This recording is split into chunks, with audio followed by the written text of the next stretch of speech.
thank you all for coming today. Like I said, I'm Nick Anisich. I'm the Farm to School Program Manager at the California Department of Food and Agriculture. This is the first of a big series of webinars that we're going to be doing to support our California Farm to School Incubator Grant Program. And as you can see on this slide here, this is going to be from May 9th through July 6th, 2022. So it's a long application period with lots of opportunities for Q&A, for information, for inviting partners, and everything that you need to do to get a grant turned in and submitted. We know it's a tough time of year at the end of the school year, but we also know that people are dedicated and love Farm to School and are willing to work on it. So thank you all for joining today. The first thing I want to talk about as we go through this process together is CDFA's culture of support and collaboration. We know filling out a grant can be a difficult task. I think we've all tried to fill out the USDA grants or tried to answer questions that are really difficult and unclear. So at CDFA, we're really reflective on our practices. We're open to constructive feedback and guidance. And we ask ourselves these guiding questions whenever we're developing programs like the California Farm to School Incubator Grant Program. We say, how can we simplify this? How can we help people submit these applications and get them in? How can we celebrate and validate all the great work that's being done while also utilizing this grant program as a catalyst for more change? And then how can we create lasting impact? In order to make those guiding questions into reality, we offer support and technical assistance. We do office hours and peer-to-peer learning with the California Farm to School Network and our Farm to School Incubator grantees. And then we do cross-pollination across programs throughout the whole state. So no matter where you're at, we were shouting out counties earlier, Mendocino and Placer and Sacramento. We want everyone to be connected, to do solution sharing, to talk through best practices, and to not recreate the wheel when we're working so hard already. So no matter what questions you have today, we want to hear from you. We want to support you in this process. So please ask us questions. We're happy to answer. All right, next slide. The purpose of the California Farm to School Incubator Grant Program is to award competitive grants to support projects that cultivate equity, nurture students, build climate resilience, and create scalable and sustainable change. And across each of the funding tracks, there are these priorities. And it's not just for one track, it's not just for one element. These go across our whole program. So these priorities are engage students from underserved communities, which you'll see is defined in the RFA, to serve schools located among priority populations that are especially vulnerable to the impacts of climate change, to fund farm to school projects that include small to mid-sized California food producers, and to fund projects that include veteran California food producers, socially disadvantaged California food producers, and or limited resource farm households in California. CDFA also wants to fund projects that include California food producers who utilize climate smart agricultural practices or climate smart ag production systems like certified organic or transitioning to certified organic or other regenerative strategies that increase resilience to climate change, improve the health of communities and soil, protect water and air quality, and increase biodiversity and help store carbon in the soil. So you'll see these funding priorities in the online application and in the scorecard that we'll talk about today, and you'll see them work across all grant tracks. So I want you to really pay attention to these. It's the most important piece in your application is to make sure that your application is in alignment with the purpose and priorities. Okay, next slide, please. As I mentioned, there are 4 funding tracks. Track 1 is the Farm to School Procurement and Education Grant. That funds procurement and education. There's the Track 2, the Farm to School Partnership Grant, which is about scaling solutions and collective impact. Track 3 is the Farm to Early Care and Education Grant, which is really the procurement and education grant, but for little kids. And then Track 4 is the Farm to School Producer Grant. You can see what we've tried to develop here is funding for the entire school food system. And we'll talk about that before, but we're funding demand by supporting schools and ECE centers in their purchasing. We're funding supply by helping producers scale their work with schools. And then we're scaling solutions in Track 2. We're allowing collaboration to share those best practices and grow programs. So 2 common questions we get when we say that there are 4 funding tracks is, can I apply to more than 1 track? Yes, you can. And another common question we get is, can I apply if I have an existing California Farm to School Incubator grant? And yes, you can apply. So we're going to head off those 2 questions, right? All right, next slide, please. Here's what to expect in this informational webinar. We're going to give an overview of each funding track. Then we're going to go into eligibility, funding track details like the grant term, award amounts, allowable costs, and reporting. Then I'll give an overview of the scorecard and application process. And for tracks 1 and 2, we'll also give examples of past projects. At the end, we have the overall grant timeline and time for questions. My presentation normally takes about 40 minutes, so then we'll have 20 for questions. And that's just for this first session. This first info session is going to be a lot more detailed. We're recording it. We're going to post it online for anybody who's watching at a later date. And then future information sessions that we're doing weekly will have a shorter presentation and more time for questions. So get ready for that as well. All right, next slide. We're starting with track 1, the Farm to School K-12 Procurement and Education Grant. Track 1 will fund individual public school districts, county offices of ed, and direct funded charter schools to establish new or expand existing farm to school programs. Each of these applicants, each application needs to do both things. It needs to coordinate the school nutrition services program with educational opportunities for students in cafeterias, classrooms, and/or outdoor learning spaces. So it needs to coordinate education and procure California grown or produced whole or minimally processed foods for incorporation into school meals, especially foods that are culturally relevant, climate smart, and from small to mid-sized food producers, veteran food producers, socially disadvantaged food producers, and/or limited resource farm households in California. If applicants want to, you can include staff for your project. You just need to explain how you'll sustain that in the application. So this is what's really important for you to realize and understand, and for us to communicate about track 1, is that it's for individual school districts, county offices of ed, or direct funded charter schools to do both things, to do local food procurement and education. So this is for that one district to say, we're all in on farm to school, we want to do this. This is what track 1 is for. All right, next slide. Here's the eligibility. It's a public school district, county office of education, or a direct funded charter school that is a school food authority and operates national school lunch program and/or school breakfast program. You're also eligible if you're operating seamless summer option during the school year right now, and you must be in California. So you have to be a school food authority doing NSLP or school breakfast program. This is really important because if you're going to shift procurement, you need to do your own procurement and be in charge of it. So there you go. All right, next slide. Here's the details for track 1. It's December 2022 through November 2024. So a pretty long implementation period for your project. And there is a funding formula for this grant track. We have had some questions about this, so we're trying to clarify it here. The funding formula is $10 per student enrolled in the 1920 school year. So you look at your enrollment number, you multiply it by 10, and that's your award amount. What we want to fund is $150,000 to $1 million. So if you do the funding formula and you're short of $150,000, then you can apply for up to $150 still.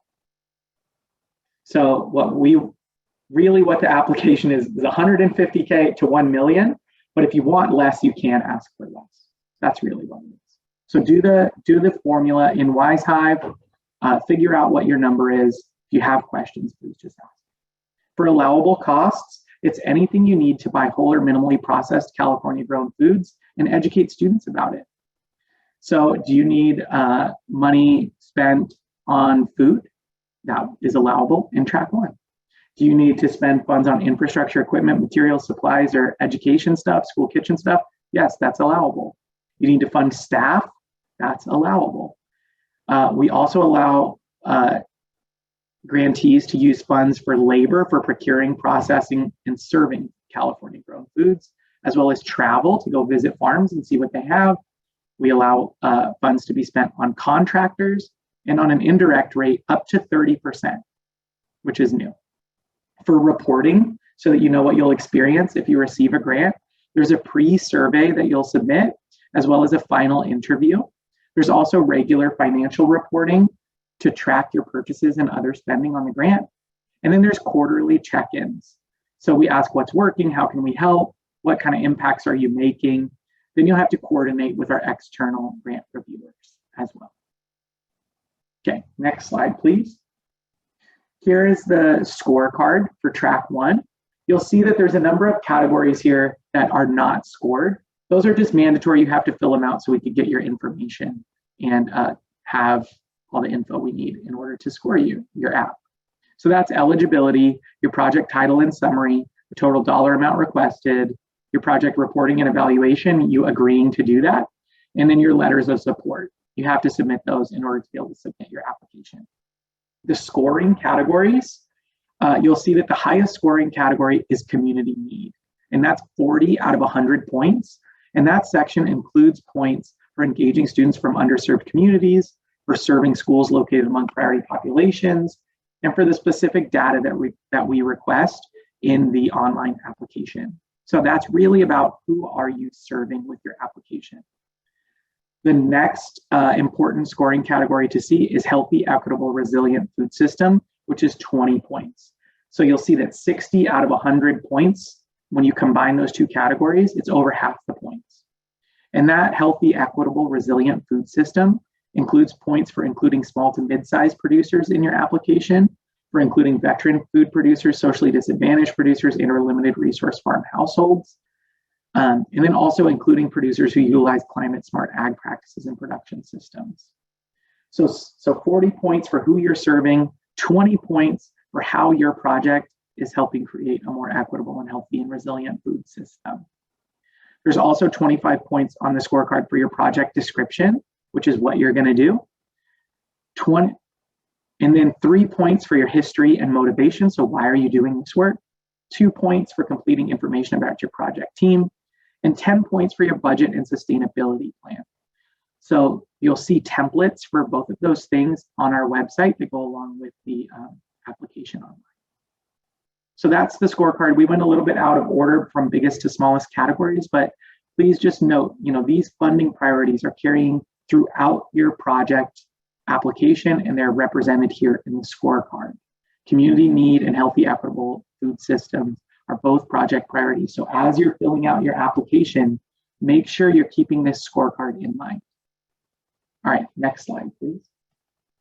Here's an example of a track 1 project from last year. This is Arcata Elementary School District. So the school district applied for their individual district to advance farm to school.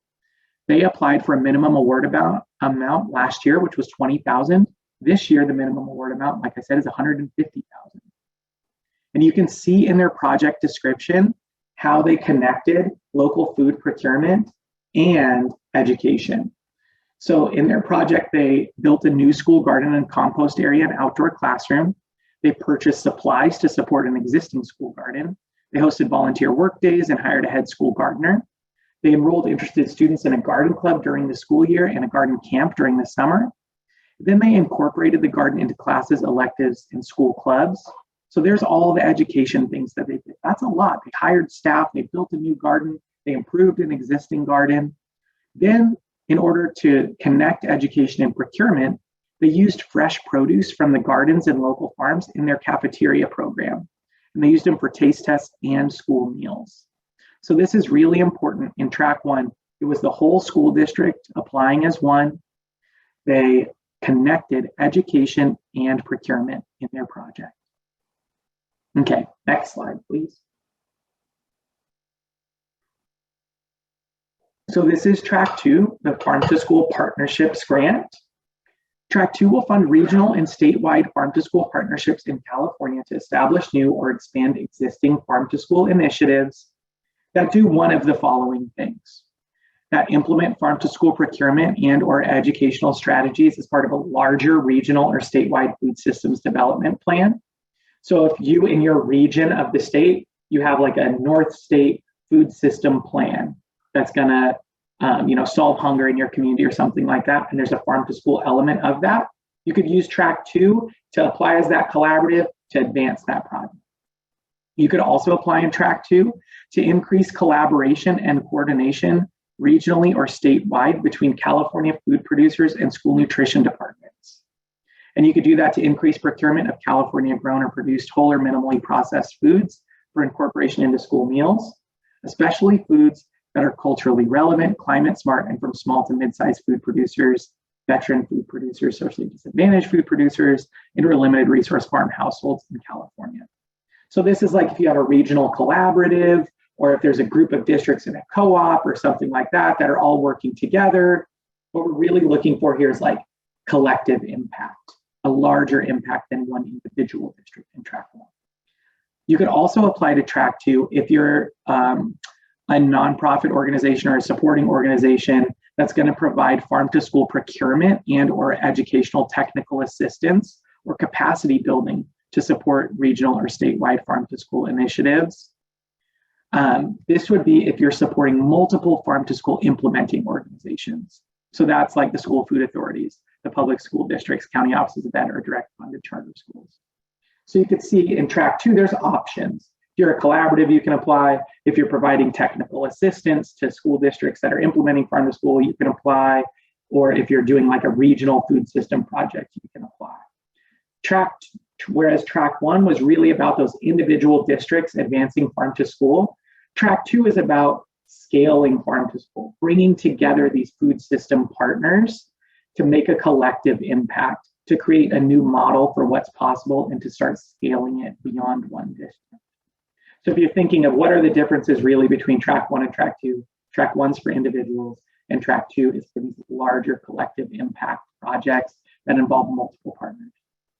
Okay, next slide. And here's how we define a farm to school partnership, since this is the partnership grant track.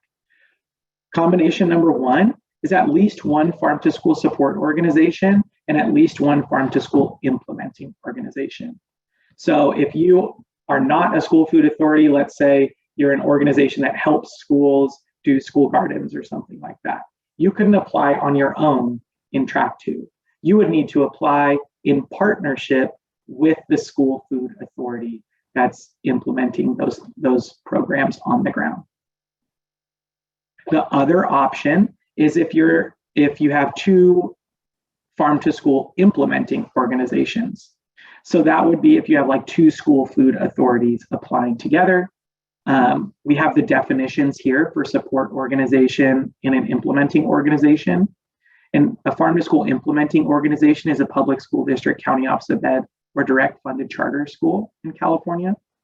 And a support org is a nonprofit, local or tribal government, county agency, food council, institution of higher ed, farmer, rancher, food hub, food producer, small business. All of those are allowed to apply, but they just need a partner to apply with. Okay, next slide. For track 2, here's the details on the partnership grant. The grant term is the same, December 22 through November 24. The award amounts are this one are not a funding formula. You just tell us how much you need, 100K to 500K. So significant award sizes there. For allowable costs, it's anything your partnership needs to establish or expand your regional or statewide farm school initiative. This includes infrastructure, equipment, materials, and supplies. It includes staff, it includes travel, it includes contractors, it includes an indirect rate of 30%. The only thing that it doesn't allow in track 2 for the partnerships grant is to use grant funds to buy food for school meals. That's what track 1 is for. That's for individual districts to do their procurement process. Every district has their own process, so that's track 1. If you want food for school meals and you want to use the grant to purchase it, apply to track 1. Track 2 does not allow that. For reporting, there's a pre-survey and final interview. There's regular financial reporting where you're tracking your spending. And then there's quarterly check-ins, which is a form you fill out. What's working? How can we help? What strategies could we, who could we connect you to support you? And what types of impacts are you making? There's also coordinating with our external grant evaluation team on your project to make sure you're making the impact that you want to make. Okay, next slide, please. Here's the scorecard. It's the same as the last one. Same thing. So you can see that 40 points go to community need, which is who you're serving. What type of community are you working with? What students, what farmers, and how are you making these projects work?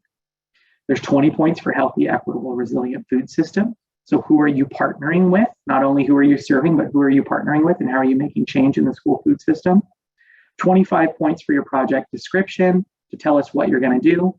3 points for your description of your farm to school history and motivation. 2 points as you're telling us about your team. And then 10 points on project viability. What's your budget and your sustainability plan, and how is the project description and all of these things that you listed before, how are those reflected in the budget and sustainability plan for 100 points total? Okay, next slide, please. Here's an example from last year. The California Wheat Commission received $144,000 in order to implement this project. The California Wheat Commission kind of blended these different opportunities to apply in Track 2. So they served as they give technical assistance to farm to school implementing organizations, and they also serve as a liaison between multiple farmers and multiple school districts. So you can see in their project description that they partnered with local grain farmers to facilitate the supply of wheat to Shandon and San Miguel school districts. So multiple farmers in multiple districts. They installed a whole grain flour mill and pasta extruder at Shandon Unified and an additional pasta extruder at San Miguel. So they invested in infrastructure and equipment. Then they provided the districts with training and resources, and they collaboratively tested whole grain recipes to facilitate the district's procurement of whole grains from California grain farmers and use of the grains in school meals. On top of that, they collaborated with districts to educate students about whole grain wheat production, processing, and nutrition through experiential learning, where these school gardens are growing wheat. So the school gardens are growing wheat. The Wheat Commission is giving technical assistance in the kitchen. They're giving technical assistance to the educators, and then they're helping grain growers and school kitchens make connections for procurement. So it's a really great all-around project. And you can see that this is not just one individual district moving this project forward, and it's not just one individual farm to school support organization moving this work forward. It's a true partnership between a support organization and multiple implementing organizations and multiple farmers even to scale this farm to school solution. So now we have a model for 100% whole grains going into schools. And we have some experiments and testing and data to show what works, what doesn't, and how we can improve this. So it's a really great example, we thought, for Track 2 to show that collective impact that can be made when partners come together. All right, next slide, please. And again, we're going to do questions at the end. So as we go, write your questions down and we can go through all of them at the end. All right, Track 3 is the Farm to ECE grant, Early Care and Education. Track 3 will fund child care centers in California and farm to early care and education support organizations to establish new or expand existing farm to school programs that coordinate food and garden-based hands-on learning and play opportunities for children and, if desired, for their families, and procure California grown or produced whole or minimally processed foods for incorporation into meals, snacks, taste tests, and or food boxes for young children, especially foods that are culturally relevant, climate smart, and from small to mid-sized food producers, veteran food producers, socially disadvantaged food producers, and or limited resource farm households in California, and offer technical assistance or peer learning spaces to early care and education staff, teachers, or families. And if they want to, they can employ staff. So this is basically the procurement and education grant from Track 1, but for this ECE audience. And we know ECE is its own universe, so it has its own grant track here. What's important to note is that these applicants will have to coordinate both procurement and education and technical assistance or peer learning into their project in order to show sustainability and scale. All right, next slide, please. Here's the eligibility for Track 3. It's child care centers in California or farm to early care and education support organizations. So a child care center is a center that provides care all or part of the day, primarily serving children birth through age 5 and are licensed by CDSS. or they meet the appropriate criteria for a license exemption. And it includes single-site centers, multi-site centers, and public school districts serving children 0 to 5. Or an ECE support organization can apply, and that's a CACFP sponsor in California, a Child Care and Development Fund tribal lead agency in California, and all of that big fat list. That's a long paragraph. You guys can see it. So check that one out, and you can see that's all the eligibility. So it's child care centers and the support orgs. All right, next slide, please. Here's the details. You'll notice the grant terms are all the same. So December 22 through November 24. And the award amounts in the ECE grant are $50,000 to $200,000. And the allowable costs are anything you need to establish or expand your farm to ECE projects. So that includes California grown food for meals, snacks, and education, infrastructure, equipment, materials, and supplies, staffing, labor related to procuring, processing, or serving foods, travel, contractors, and indirect up to 30%. For reporting, again, it's all the same: pre-survey and final interview, regular financial reporting where you're tracking your purchases and spending, quarterly check-ins where you're filling out a form and saying, here's what's working, here's where I need help, here's what's going good, here's the impacts that we're making, and then coordinating with external evaluators. Okay, next slide, please. And then lastly, here's the scorecard. You'll notice it's the same. Okay, so again, we're focusing on community need and healthy, equitable, resilient food systems, making sure you're giving us the data and information and making the case for your community, saying, here's what our community is experiencing, here's the students we're serving, here's the data to back all this up. And then also looking at who you're partnering with. So do you include these really specific producer groups that we want to support? Then lastly, 25 points for your project description. So you'll explain what's going on, and then you'll align that with all the other scoring categories. So remember, these funding priorities are represented in the scorecard, and as you're filling out your application, look at the scorecard and make sure you're connecting your application to the scorecard categories. All right, next slide, please. So this is our last grant track that we'll go through. This is the Farm to School Producer Grant. And this is another of our new grant tracks along with track 3. And this grant track will fund California food producers to increase production, processing, and or distribution of whole or minimally processed foods for the school food market. Track 4 will also fund California food producers to provide hands-on educational opportunities for youth that complement their food sales or donations to schools. In order to be eligible, a producer must show evidence of an established relationship with at least one school nutrition services department. Next slide, please. So here's the eligibility. There's 2 things in this eligibility piece. One is a definition of a food producer, and then the second one is the definition of an established relationship, since you have to do both.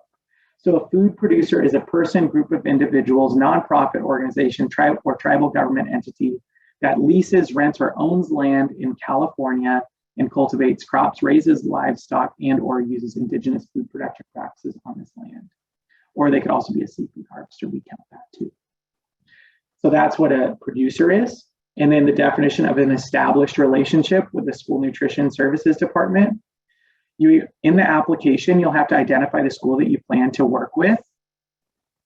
And then you'll have to provide evidence of that relationship. So at least one letter of intent from a school nutrition services director who's going to partner with you. So they'll have to provide that piece of evidence in order for you to be eligible to apply. So if you're a producer listening to this, we have a template online that you can use for this letter of intent to collaborate together. And for our school nutrition directors on the call, this is a template that's used across multiple states that's been vetted by the USDA and procurement regulators that says this is not a conflict of interest, this is not a non-competitive agreement, it's in alignment with everything. So it's been vetted. It just says that you will collaborate together and that you know who this human being is.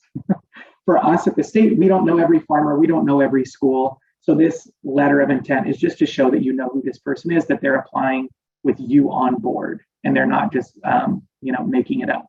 That's all. Okay, next slide, please. Here's the details for track 4. The grant term is December 22 through November 24. The award amounts are $5,000 to $150,000. And the allowable costs are anything a producer needs to sell or donate more food to schools and or engage more students. So that includes equipment, infrastructure, materials, and supplies needed to sell or donate food to schools, as well, and this is a unique piece of this track too, as well as equipment, infrastructure, materials, or supplies needed to increase the use of climate smart ag practices for school food. So if you're a producer who already sells food to schools, but you want to implement some new climate smart agricultural production practices that are maybe cost prohibitive for you, you could use grant funds to change your production practices. If the school is saying they want organic and you're not certified organic, you could use these funds to support that process, for example. You could also use costs for staffing related to farm to school. You could use the grant funds for certificates, licenses, or insurance that you might need to sell food to schools. So let's say you're going up a bracket in the FSMA classification, and now you're required to have additional food safety certifications. This can fund that process. It can also fund educational opportunities for students to come out to your farm, like field trips or farm visits or anything like that. Or it could fund the educational opportunities for the farmer to come to the school and pay for your time to go into the school and deliver that education. It's really flexible in this track. So if you're a producer or a school working with your producers on that track, know that that is a flexible opportunity for whatever they need. We know that the needs really vary. For reporting for track 4, there's a pre-survey and a final interview. There's regular financial reporting to track your spending. And then there's quarterly check-ins, what's working, what's not working, how can we help, what impacts are you making? And then there's coordinating with our external evaluation team. So making sure they're there to support you and make sure that the impact that you want to make, you're able to make.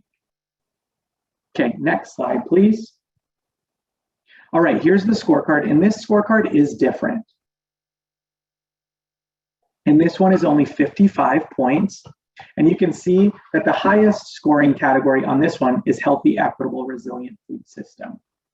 So that includes points for engaging students from underserved communities, serving schools located among priority populations. Are you the producer who's applying? Are you a small to mid-sized California food producer? Are you a veteran producer, or socially disadvantaged food producer, and or a limited resource farm household? And do you utilize climate smart ag practices? And can you verify them or not? We ask you to explain your practices. So that's the highest scoring category here. We've seen how the supply chain has been, homogenized, consolidated by large companies. What we want to make sure is that everybody has equal access to the school food marketplace, and that the school food market is a place that's building healthy, equitable, resilient food system and leveraging the purchasing power of schools and the partnership power of schools to support food system transformation. So that's why it's 25 points for the healthy, equitable, resilient food system category. You'll also see that there's 5 points for your relationship with the school nutrition department. So do you actually know this organization? Have you worked together before, or did you just meet over email? So there's some questions on that. And then description of food production history and your vision. There's 2 points for that. 15 points for your project description. And then 8 points for project viability, so your budget and your sustainability plan. And for a total of 55 points. Okay, next slide, please. Here's the timeline. So here's where we're at in this big, long process. May 9th, the application period opened. So that was Monday, and it opened in an online portal. So we're going to post a link in the chat right now. So this is a link to the how to use WiseHive, which is our online grants portal. So you can see that there's a link for each different track in WiseHive. So it's a video tutorial from Amy. Thank you, Amy, on our Farm to School team for recording it, where she just goes through exactly how to use it, how to create your profile, and all of that information. So you can check it out and you can use the online portal. What we love about WiseHive and our online grants portal is that it takes some of this like detailed, hard to understand sometimes language from our RFA, and it simplifies it in the grant. So you'll be able to see, it's like 33 questions or something like that for each track. So it's not many questions, and it is a process, of course, like any grant, to pull your data and do all of that work to create your narrative and that sort of thing. But WiseHive does simplify that process, and we have these resources for you with these video tutorials. Throughout the grant application period, we'll be doing weekly webinars. Like I said, this webinar is much more detail intensive, with me doing most of the talking and describing the RFA and how it connects and looking at the scorecard and all of that. In future webinars, I'll have like a 10 to 15 minute overview, and then we'll spend the majority of the time on Q&A, because that's when you're looking at WiseHive, you're filling out the application, and you might have really specific questions that we can answer. We can't give you advice on like, here's the sure way to get funded, but we can say, these are the goals of the program, and here's information about how what you're asking relates to those goals and that type of thing. We can answer, how do you use WiseHive? We'll have resources for you there. The next important date to look at is July 6th, 2022, by 5 p.m. Pacific time. That's when the grant application closes. So that's when WiseHive will not allow any more late submissions. So July 6th, mark it down. It's after the holiday weekend, so we know that's hard, but we thought it's better to put it after the holiday than shrink it and put it before. After July 6th, so through the rest of July and into August, we'll do our application review process. First, our CDFA team will go through and make sure all the applications are complete that were submitted. Once they're completed, then we're going to take those applications and send them to external reviewers. These are farm to school experts from across the nation that we recruit to score these, and we'll have external reviewers score them. Then it comes back to CDFA. We make sure all the scores are in alignment and all of that work, and then we'll notify grantees in September. From September through December, we'll be establishing grant agreements. It's the state, so it takes some time. We'll have like a packet that you review and fill out that says, yes, I'm on board. I'm going to do all the things in my application. I understand what the reporting requirements are and all of that stuff to make sure you can do it. Then December 1st is our estimated project start date, and November 30th, 2024 is when projects must end.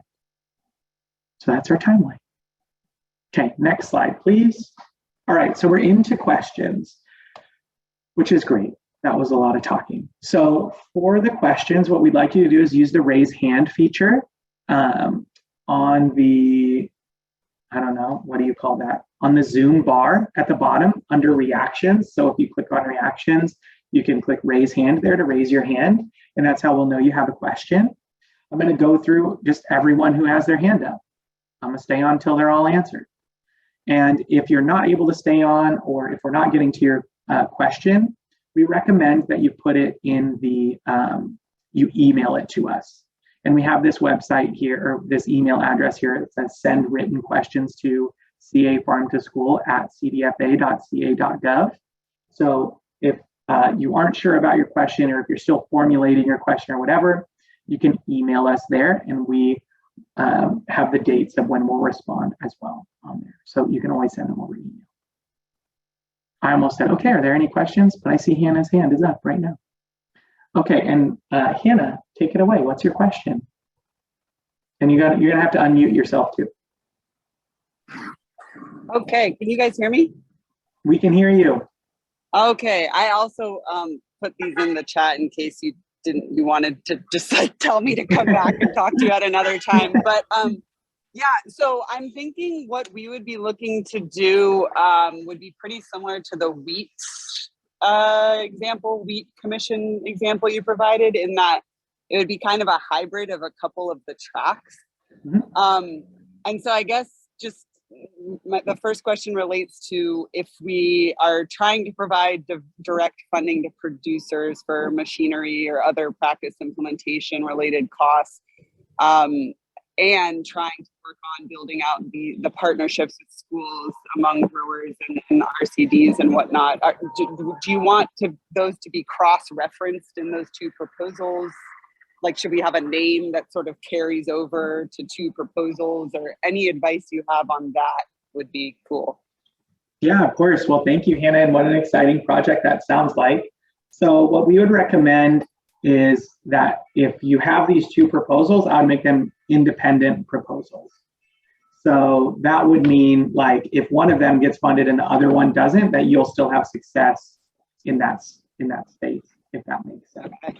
So I would just separate them and then see, see how that feels like for you, and you'll reflect on it internally, and then you'll have to go from there and see. You could also consolidate them into one application.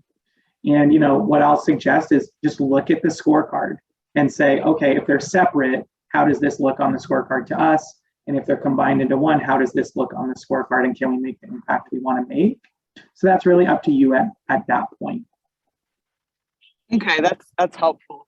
Yeah. And I guess actually my third question is kind of more related to my first. So let me jump to my third. My third is, how do you guys conceive of technical assistance? I heard you use technical assistance related to implementation partners and education and those sorts of things, but with respect to actually supporting producers in implementing climate smart practices, do you have allowable costs related to carbon farm planning, and other sorts of forms, whether it's organic systems plans or whatnot?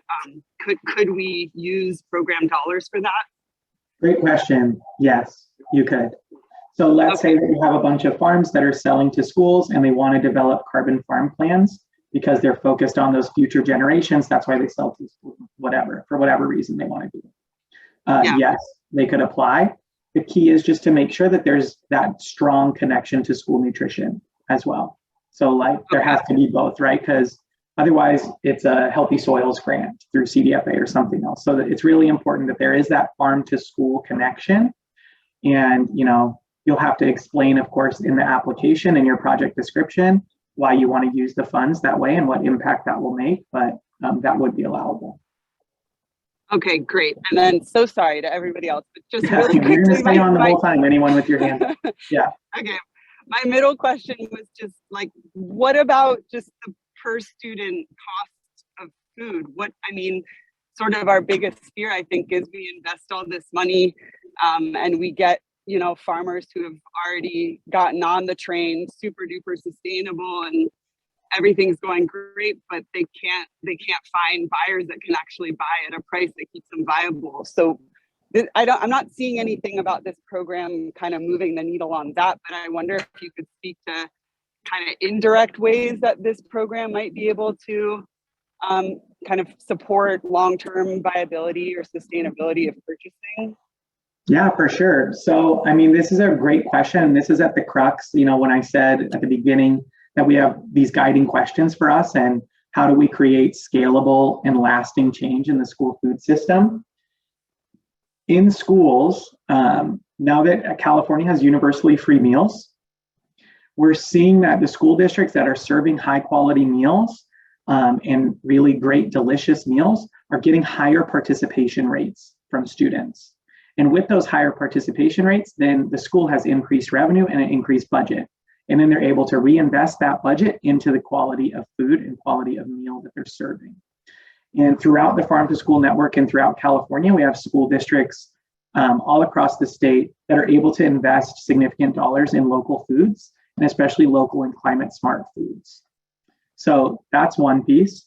The second piece is that in the application, the requirement in a partnerships grant is to have those schools on board and at the table at the time of your application. You don't necessarily need to know the answer of here's how this district is going to long-term do this, right? But they have to be saying, we're here to figure this out together. And that would be, referenced in the letter of support, as well as in the project description of, the partner roles and that kind of thing. Okay, going to the next people. Hannah, if you have more questions, you can raise your hand again. And I see Lexi is the next question that I have. Hi, can you hear me okay? Okay. I can hear you. Thank you so much. I just had a question about applying as an early childhood education center. And I remember reading, I think in some of the materials on the website, is there some value in how the applications are scored to having multiple sites or greater reach or impact. And, you know, we're all individual sites. So I just wanted to get a sense of what you're expecting there. Yeah, great question. I'm going to hand that one to Amy on our team, who's done the deep dive into the ECE world. Amy, what do you think?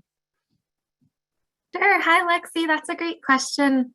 And you have a good eye. Yeah, we did put that in there that I don't think there's any points actually attached to it, but it is just something kind of in a comprehensive view of applications. We're going to be keeping in mind what the reach of the projects are. And that is both considering the number of young children aged 0 through 5 who the project is reaching, and then also the number of early care and education providers who are involved in the project. And that part of the kind of reasoning behind that is because, well, one, we're kind of new to the ECE world, but we're also learning that there's just so many small providers and so many, you know, young kids who could benefit from a Farm to ECE program. And so we're trying to see how to maximize reach through this funding track for Farm to ECE. Mm-hmm. Okay, great. Thank you. Thank you. Any other questions, Lexi? No, that's it for now, but maybe I'll come to the next Yeah, okay, thank you. All right, Linda Prescott. Hi, Linda. Hi, Nick. Thank you for the great overview. My question has to do with track 2 and looking at the application questions and the review criteria. Under question 12, F and G, it's or G and H. Looking at the community eligibility provision, and like you mentioned, we're moving to universal meals come this fall. And so I was wondering about, is that for those school sites or districts that are currently operating CEP for the 21-22 school year? I know we have a lot of districts applying and may get approval before we actually submit the proposal by July 6th. So I was just wondering which school year are we looking at, 21-22, or if they do get approval for say 22-23 school year, can we also include those as far as our CEP sites? Great question. I'm going to go to Amy again because she worked on all the school year stuff. Amy, do you know for CEP? That's a good question. It's written as current in the application. So I think that would be current at the time of applying. Okay, great. Thank you for that clarification. Yeah, and Linda, do you feel like WiseHive is simpler to navigate than all of this RFA language that we just went over? Or do you feel like it's equally difficult?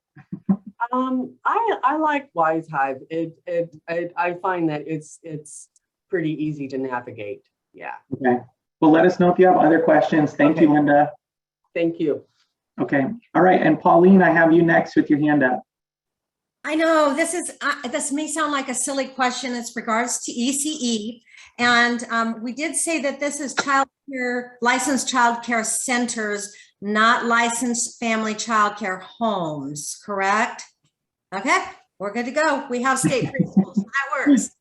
Thank you. Thank you. Thank you. Okay, does anyone else have their hand up? If not, I'll go to questions in the chat. And to put your hand up, you just go to reactions and then raise hand. Okay, then I'm going to try to go back in the chat. I see a question from Derek Noah. Hi, Derek, if you're still here. What does directly funded mean in regards to charter schools? So there's some charter schools that are directly funded where they are operating their own programs. And then there's indirect funded charter schools that work as like under the umbrella of a school district. And so these direct funded charter schools have more autonomy over their programs. So that's what we mean when there it is. And also it looks like Amy just defined it in the chat as well. So your principal at those charter schools should know, or the administration. So you can ask. All right, and I see Erin has her hand up. Hi, Erin. Hi, Nick. Hi, Amy. Good to see you guys. I also have a question about the set of questions asking for data from the implementing organizations that would be part of a partnership project. Yeah. So there are points specifically given for higher average percentages in the area of unduplicated pupil count. So if your implementing organizations have a higher percentage in there, you get more points. So my question is this: we work with a lot of school districts, but often we work with select sites at those school districts that have a higher percent, but we're asked to enter the data for the whole district.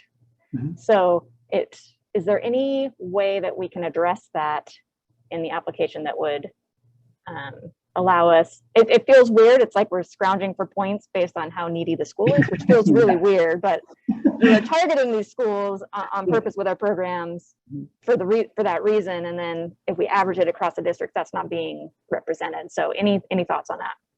So we have yes, and this is such a great question, and it's something that we've really tried to figure out and have done a lot of digging across state programs, as well as other states and what they do and federal programs to see, like, how do you actually identify need in a community?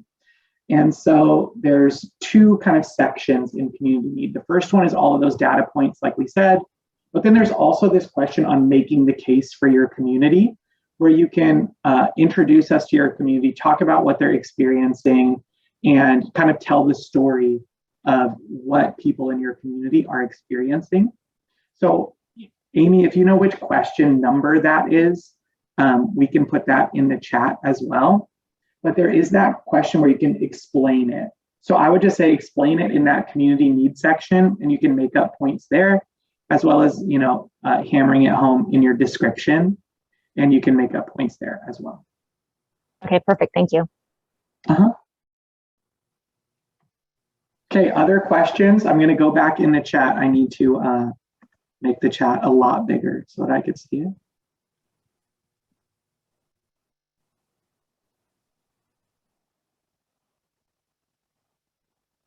Okay, that looks like everything for now. So, if you have more questions, Pauline, is your hand up for now, or are you good? Nope, I'm good. Okay, you're good. Okay, awesome. So then that looks like all the questions that we have right now.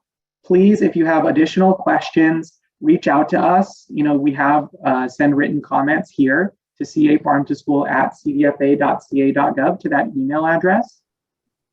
And please also, continue to get out the word on this grant application and questions. We have these weekly Q&A sessions so that you can invite your partners here too. We know a lot of these grants include letters of support, and people might want additional information. So this is the forum, these weekly Q&As that we're going to have going forward to get all those questions answered, to make sure that as you're going through Wise Hive, you can ask those specific questions like Linda did, like Aaron did. So please, get started in Wise Hive as soon as you can, go through it, ask us questions, we're happy to answer them. So this one worked out great, 3:57. And then for anyone watching on the recording or anyone who's still here, there's also additional documents and resources on our website. So we have templates on there, we have resources, we have the questions and answers are published there as well. So if you want to see if other people have asked your same question, then you can go there as well. And the last thing I'll say as another reminder is that for these future calls going forward, it's just going to be an overview of the grant and then a longer time for Q&A. So going forward, you won't have to listen to me give the same slides. We'll have this recorded and posted online for everyone to view. So thank you everyone for joining today, and we'll be in touch again soon. Thank you, everyone.